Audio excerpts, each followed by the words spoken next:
we will work on our sits pretty much the same way that we work on our downs. Ask him to sit. If he doesn't, he seems confused, I'll use a hand signal, help him out.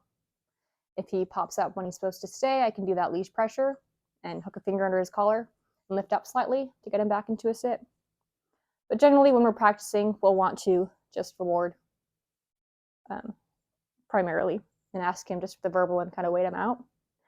We have prioritized, I guess, working on downs. So sometimes he wants to down instead of sit. I don't really care about that too much. If he was going to be an obedience dog, that'd be different. But for just having a nice, well-behaved pet, if he downs when you ask for a sit, it's not really the end of the world. He's still, in a nice stationary position. But I want to make sure I'm still enforcing that stay. And so what will happen sometimes and what can make it difficult to get a good sit stay is that we'll use sit a lot when the dog first meets somebody or when guests come in, we'll ask them to sit, but we're not very consistent about enforcing that stay. So you can lose a lot of your stays with your sits because the dog gets very used to this routine of sitting, getting petted, and getting up. So what can be useful there, along with actually just practicing having petting be a distraction when you're practicing, is we can have automatic sits instead, more voluntary sits, where we're not actually asking for a sit. We're just getting the dog used to the routine of going up to somebody and sitting on their own without being asked. It's almost like the person coming up to them and saying hi is the cue to sit. And because we're not actually asking for a sit, it doesn't matter if they get up afterward because we're not going to ruin their stays because we haven't asked them to sit and stay. They just are sitting because that's the routine they've gotten into of meeting somebody. And so you can practice this. It's good to have your guests practice this. Anybody that's willing to help you, it's good to have multiple people do this because that's a lot more realistic. But all I'm going to do, get his attention, bring him over here.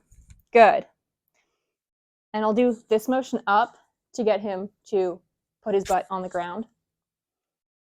And that's something that you can teach your guests is you could say, oh, if the dog's jumping, just put your hands up here. And that can be a good cue for them to put their butt on the ground. Good.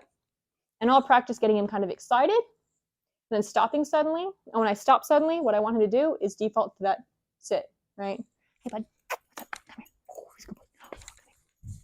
Good, right? Simple as that.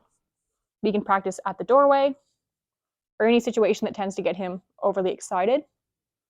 And that's a good way to get, nice automatic sits for greeting. Good boy, without ruining your stays. Good. You can also reward with affection because, really that's what he wants when he's jumping up or when he's greeting somebody is he wants to say hi and get petted. So I'll practice rewarding those sits with affection. Although treats can help if you have guests in your home because a lot of the times we practice with treats and so the dog gets used to that context of a treat, meaning put your butt in the ground. So it can just help, while they're still getting that routine down of sitting automatically. Now, of course, if we do ask for a sit, we can do the same thing to get those stays as we would do with our downs, right? Winnie, what are you doing? Thank you. Come here. Sit. Good. Nope. Good. Where I can pet him, and if he gets up, I'm going to tell him, nope, I'm going to remove that affection. So he's going to lose out on what he wants because he got up.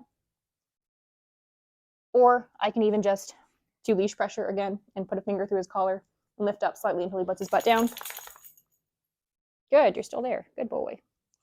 Again, though, if we ask him to sit, we need to make sure that we release him or we're going to ruin those stays. So we can either release him to our normal break.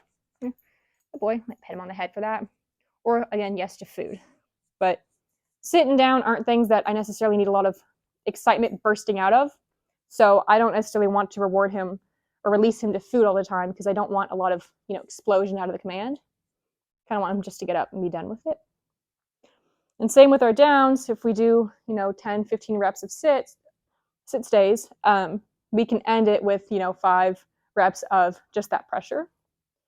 And it's very light pressure, right? We don't want to do a whole bunch of force on it. It's like a finger just under his collar. So we can practice that specifically too. Break. Up. And pressure up. Good. Put his butt down. I release that pressure. I reward. Break. Good. All right. Just like that. Good. Good. Good boy. Break.